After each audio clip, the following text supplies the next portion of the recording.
Só sabe o que é ser pastor quem pastoreia.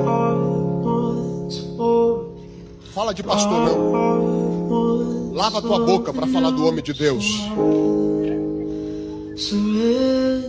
Porque às vezes se combina um salário. Vamos dar um salário X pro presidente.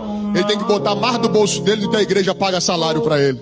Porque tem gente que para dar não dá, mas para tirar da igreja não traz 1 quilo para a cesta, mas quer levar 10. Quantas vezes o cachorro quente quem banca é o pastor? A cesta básica de uma irmã quem banca é o pastor? Do bolso.